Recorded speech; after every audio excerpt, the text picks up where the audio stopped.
For more on the ANC's NEC, we crossed our reporter Nthakoana Ngatane. She joins us live from Irene. Nthakoana, good afternoon to you. President Zuma has certainly taken things to the brink. So this meeting is really about getting the NEC to make a final decision, but it's placing the ANC in a very difficult position. Well, it definitely is, Natasha, because as I say, analysts have come out to give us their different views in terms of what the NEC of the ANC can in fact do or can't in terms of the position of a state president.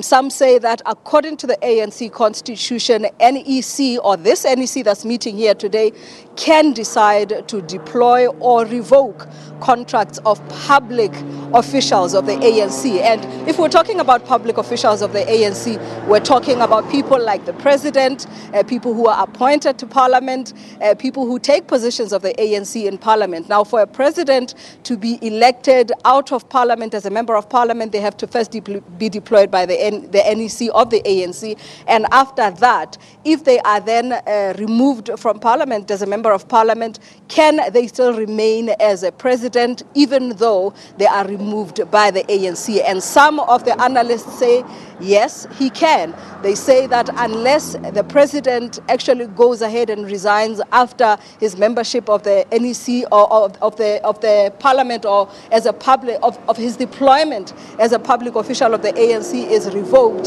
then he can still remain and not resign. But of course, we know that there is other processes in parliament that include a motion of no confidence and impeachment. So all of this rests on what this NEC decides today and comes out to say today. Because the last time the NEC met here in Irene, they did not say anything in terms of their statement regarding the position of the president. So yes, a very difficult position indeed for the NEC. Natasha?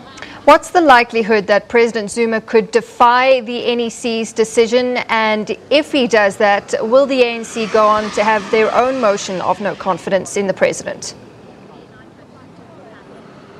Well, Natasha, all of this, I think, is speculation on our part. But if you look at what has been happening, starting, as I say, with the NEC meeting that happened here in Irene, going to the National Working Committee, going to a meeting that we understand happened with the ANC and President Jacob Zuma, in which he apparently, as revelations say, refused to step down. It's anyone's guess, really. But of course, the president of the ANC, Cyril Ramaphosa, said yesterday that this particular meeting will make a final determination in terms of the transition in the ANC regarding the position of state president.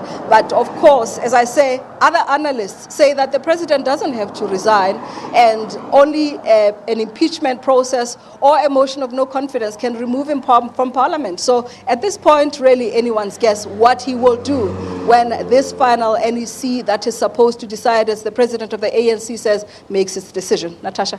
So really then, chances of the recall happening today, it is all speculation, but it's about 50-50 at this stage. We just will have to wait and see. Oh, certainly. But this 50-50 has had the country on tenterhooks, if you like.